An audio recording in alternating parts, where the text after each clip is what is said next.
Hello, everyone, and welcome to Locked On Flames. The Flames remain undefeated as they completed a comeback against the Vegas Golden Knights.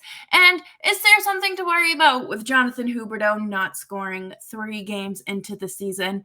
All that and more on today's episode of Locked On Flames. You're Locked On Flames, your daily podcast on the Calgary Flames. Part of the Locked On Podcast Network, your team every day.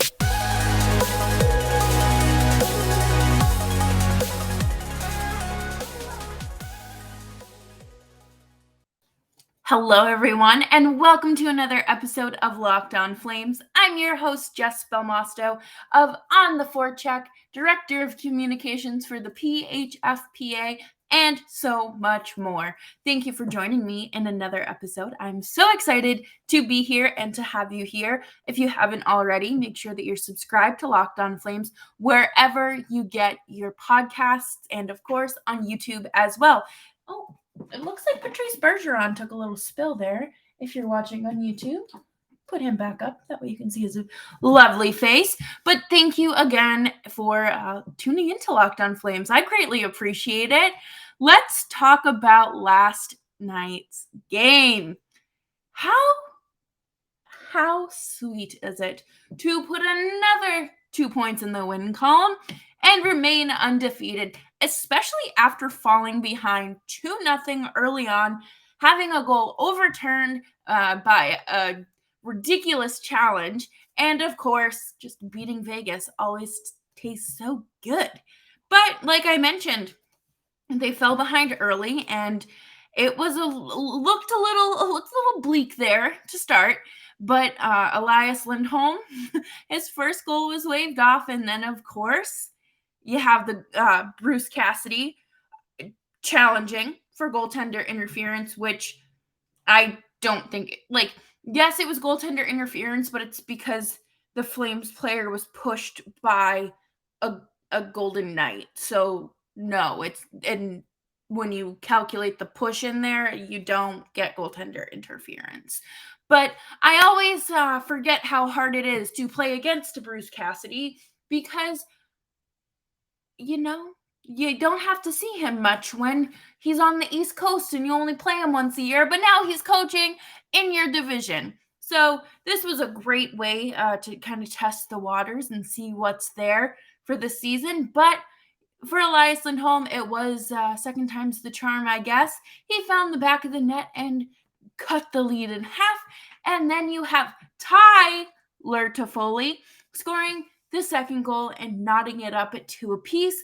I take back what I said about my concerns for him on the top line. I think that thus far he has proved to be a very solid top right winger. I think that we have seen, again, and this is only a small sample size, so I don't think it's going to be, I hope we don't come back at game 65 and use this against me, but I do think that he is having a very strong start to the season. I like that he is shooting the puck more. I like that he is completing passes with players like Jonathan Hunderdeau and Elias Lindholm. And I'm eating crow. I apologize, Tyler Toffoli. The least you could do is post more pictures of Dodger. That's all I ask. And of course, it was Michael Backlund who had the go-ahead goal, and that was a wrap on offense. That's 3 unanswered goals from our Calgary Flames. You know what? On home ice against Vegas, completing the comeback against a new coach, against a very talented team, against Jack Eichel. You love to see it. And of course, Huberdeau was out there just looking great as well. We're going to talk more about him going scoreless through 3 games, but I really like what we're seeing from him in terms of his passing, in terms of his playmaking. That's why he was brought here. Well, I guess really when you're brought here in a trade, you don't really have a reason, but it's why he makes this team a stronger team. And of course, I do have to give some stick taps to the penalty kill that stood strong on 4 opportunities. I think when you are down a man against any team, it is a little bit hard. You obviously don't have the advantage there, but to stand strong against, have 100% penalty kill against a team like Vegas is very great to see. Bruce Cassidy's teams do tend to struggle under, on special teams, more so the power play. So I guess old habits die hard there. But coming up next, we are going to discuss Jonathan Hunderdeau going scoreless through 3 games and the conversation surrounding that and why I don't think it's that big of a deal. But first, we are going to talk about BetOnline. BetOnline remains your number one source for online betting this football season. Find all the latest player developments, team matchups, news, podcasts, and in-depth analysis on every game. And as always, BetOnline remains your continued source for all of your sports wagering information with live betting and up-to-the-minute scores for every sport out there. It is the fastest and easiest way to check in on all of your favorite games and events, including the MLB playoffs, MMA, boxing, and golf. Head to the website today or use your mobile device to learn more. BetOnline, where the game starts.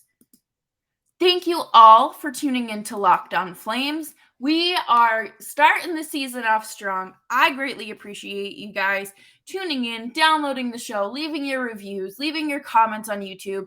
And of course, if you feel so inclined, follow me on Twitter at Jess Belmosto. I don't think that this is like a conversation that's being had, but it probably is on some corner of the internet. It is probably a Facebook group because I feel like this is where these conversations start and get out of control. But Jonathan Hunderdeau hasn't scored. It's been 3 games and he hasn't scored. Do I think that this is a problem? No. Do I think that this is just something that happens? Yeah. Last year, I ended up looking it up because I was very, very curious, if he, how he started his season last year. And it took him, this is a brutal number, 5 games to score a goal. And he didn't score just 1 goal in that game. He scored 2. So, I think that this is just something that happens. This is natural. I think he is a strong playmaker. And yes, he'll score goals. But last season, he made history with the most assists from a left winger in the history of the NHL. So I do think that there's that. I think that part of the quote unquote problem may be that there's always going to be pressure around the new guy scoring. But again, there's 78 games left. I don't think we need to, start freaking ourselves out, talking about how this contract is going to age like milk and how just the sun is going to explode because Jonathan Hunderdeau doesn't have a goal per game. He's not scoring empty netters like Matthew Tkachuk is in Florida. I mean, he has scored other empty, but you can't. I have seen Florida fans say that, the Panthers won the trade because their guy has more goals. I don't think that's how this works. I do think that, of course, I don't know. I think that this is just something silly to start panicking, quote unquote panicking, or to start a dialogue around, which is exactly what I'm doing, to feed into it. But, I don't think you can sit here and say that the Panthers have won the trade, number one, after 3 games. I do think that the Flames won the trade, though, because they were able to lock up Hunderdeau and Weegar, both for long-term deals, and I think that they ended up getting a heck of a deal for Mackenzie Weegar. And I'm not convinced that this is a problem. again, we play Buffalo on Thursday, which is tomorrow. So it'll happen when it happens. And, did I think it was going to happen against Vegas? Considering it was like an AHL goaltender net? Yeah, of course. But I don't think it's anything to be overly concerned about. I don't think that we need to put a ton of stock into it. If we start hitting double digits, then maybe we start revisiting this conversation. But until then, just let it be. Like the Beatles said, let it be. And that's exactly the song the Flames play when there is a coach's challenge from their opponent. So I do think that Huberdeau, while he isn't providing offensive security, I do think that he does offer a lot more than that. And again, that is why he is such a main player on this team, in this organization, and will be for a very long time. I also saw Mike Gould tweet that it just hit me today that Nazem Kadri is the player that Flames fans always wanted Sam Bennett to be.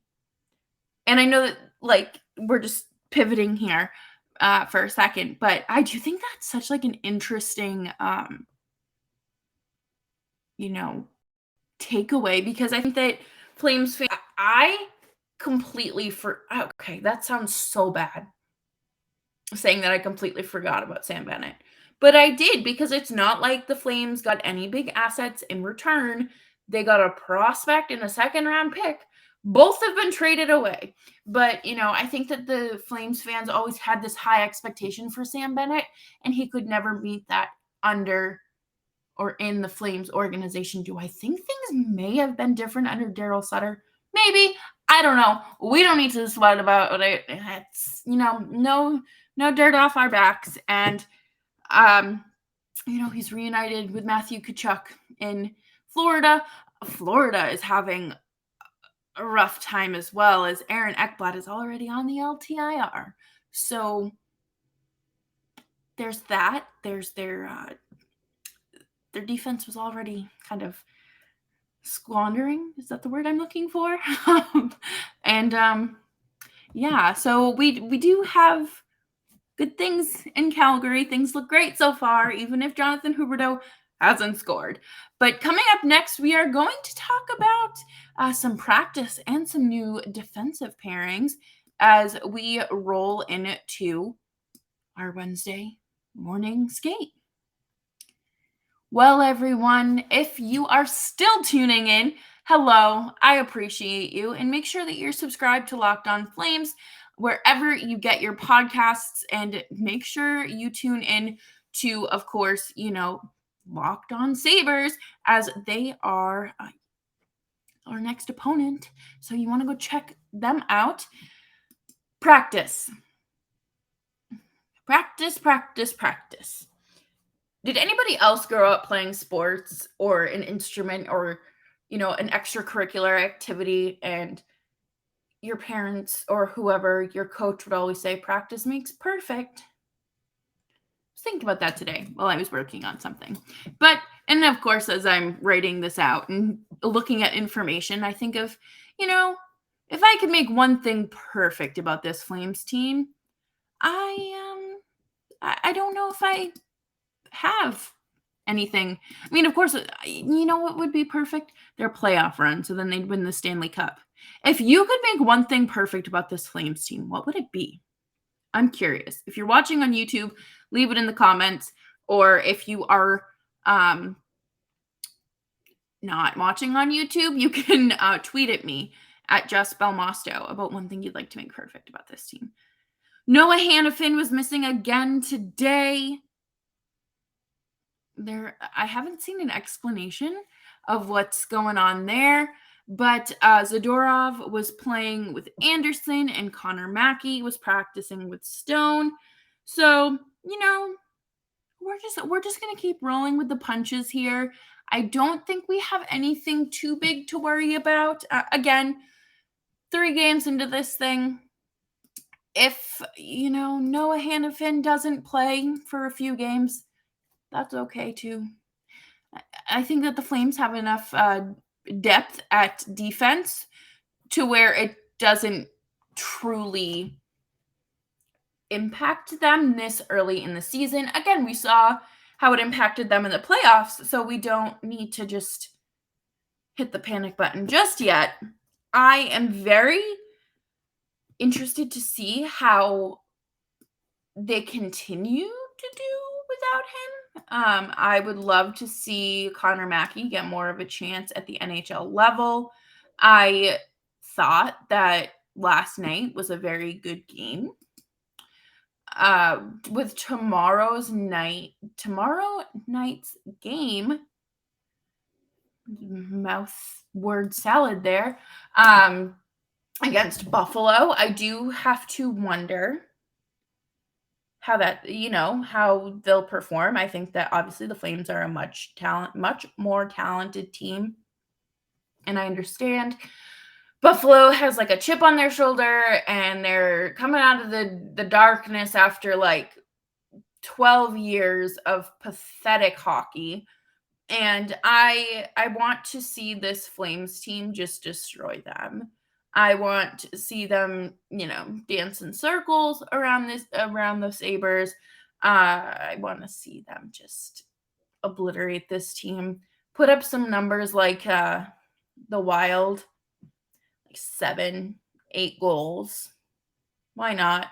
I would assume that this would be the game that Vladar is starting, simply because it's Buffalo and then the next opponent is Carolina.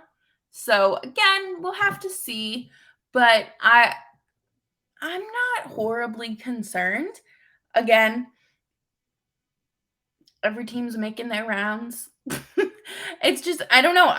I'm not worried, and the Flames are still undefeated. So maybe I'm too confident, and obviously, teams don't last for like hockey teams don't go undefeated like they do in football or anything like that, but I'm very okay if they lose, because in order to win you have to know how to lose, and I don't think it's that big of a deal if the Flames lose to Buffalo.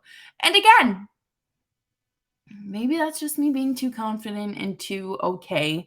But thank you all for tuning into today's episode. I appreciate you. I will see you tomorrow as we preview the game against the blue and gold Buffalo Sabres. And until then, stay safe, be kind, and treat others with respect. Treat others how you want to be treated. Bye-bye.